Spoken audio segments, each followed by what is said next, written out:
Hello दोस्तों, नमस्कार। मेरा नाम है गौरव और आपका स्वागत है मेरे चैनल में जिसका नाम है लिटरेचर गौरव। तो आज मैं आपके लिए लेकर आया हूँ विलियम बटलर यीट्स द्वारा लिखी एक पोइम जिसका नाम है a prayer for my daughter. इस पोइम की अगर बात कर लें तो इसकी फैक्ट हम लोग जान लेते हैं सबसे पहले। तो इस पोइम को बटलर यीट्स ने लिखा था 1919 में और पब्लिश कराया था 1921 में इस Michael Roberts and the dancer collection में। पोइम की बात करें तो पोइम बहुत लंबी है दोस्तों। 8 लाइन हर एक स्टेंजा में है और 10 स्टेंजा हैं, यानी कि 80 लाइन की पोइम है। और इसमें राइमिंग स्कीम भी फॉलो की गई है, a a b b c d d c. 8 lines हर स्टेंजा में है, यानी कि ऑक्टेव फॉर्म में ये पोइम लिखी है बटलर यीट्स ने। 8 लाइनों की एक पोइम को ऑक्टेव कहते हैं, जानते होंगे सारे लोग जो लिटरेचर से जुड़े हुए हैं।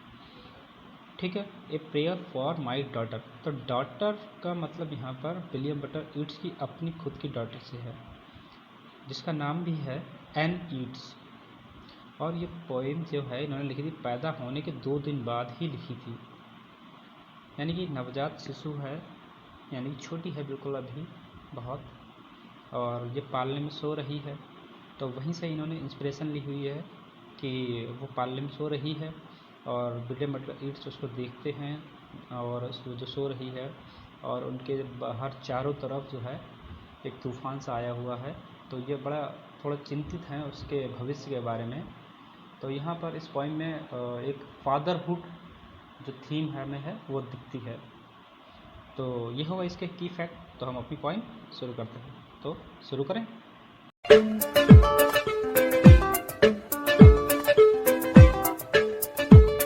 जो है पालने में लिहाफ के नीचे ढकी सोई हुई है, उसे देखकर हमारे साहब का हृदय जो है वो वात्सल्य से भर जाता है।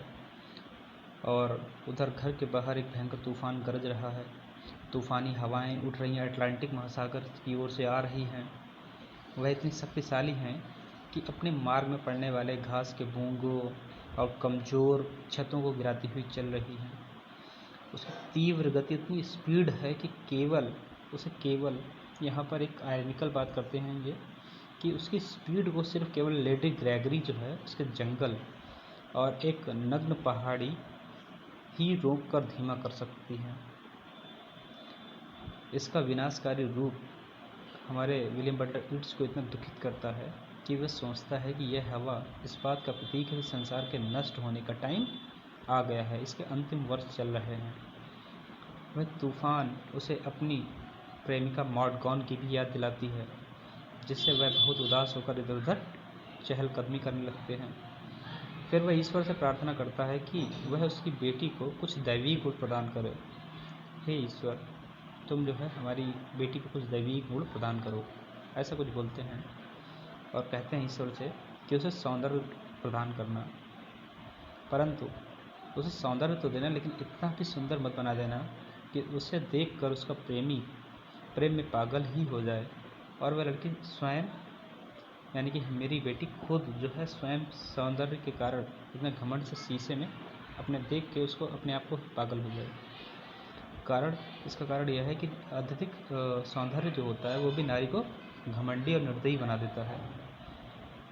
उससे उसका विवेक भी नष्ट हो जाता है, कुछ सोचने समझने की शक्ति खत्म हो जाती है, तथा वह सही व्यक्ति को भी अपना पति नहीं चुन पाती है। उदाहरण यहाँ पर एक देते हैं, हेलन जो है ग्रीस की महासुंदरी है, यानी सबसे ब्यूटी लेडी थी, जो अपने सौंदर्य के कारण जीवन पर्यंत दुखी रही, यानी कि इतना ओवर ब्यूटी थी।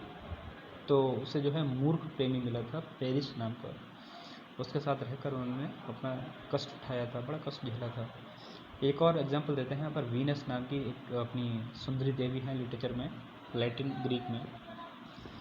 तो उन्होंने भी जो है अपने कुछ पर्सनल कारणों के कारण जो है एक देवताओं में से एक लंगड़े लुहार जो देवता थे उनसे शादी की थी।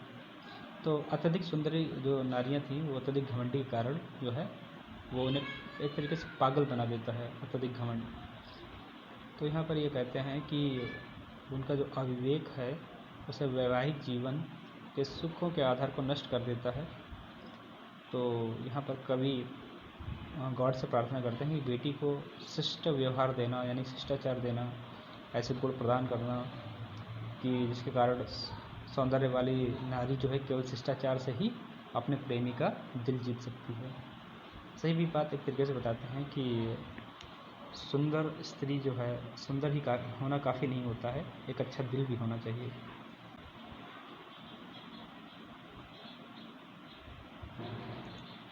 हमारे कवि आगे कहते हैं, ईश्वर से प्रार्थना करते हैं कि बेटी के विचार छल कपट वाले ना हों और प्रसन्नतापूर्ण हों, वह न कभी शराब पिए और ना ही कभी झगड़ा करे, तथा उसका चेहरा सदैव लॉरेल पेड़ की पत्तियों के समान भोलेपन, लॉरेल एक टाइप का पेड़ होता है जो पूरे एवरग्रीन रहता है हमेशा, तो प्रसन्नता के तेज से चमकता रहे उसका चेहरा हमेशा, उसका हृदय बिना घृणा के दोष से मुक्त रहे, यानी कि उसके दिल में कोई भी घृणा ना हो उसके हृदय में, ऐसा ये मांगते हैं गॉड से।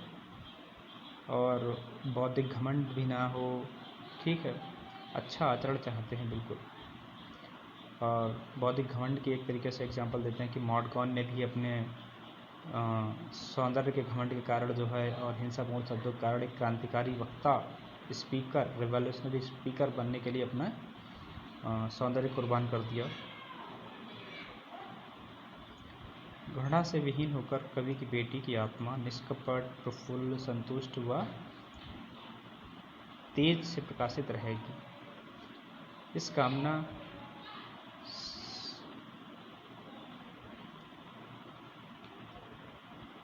ऐसी आत्मा से युक्त होकर वह लड़की सदैव खुश रहेगी, चाहे सारा संसार उसकी बैरी हो जाए, उसका बैरी हो जाए और अनेकों मुसीबतों के तूफान उस पर टूट पड़े।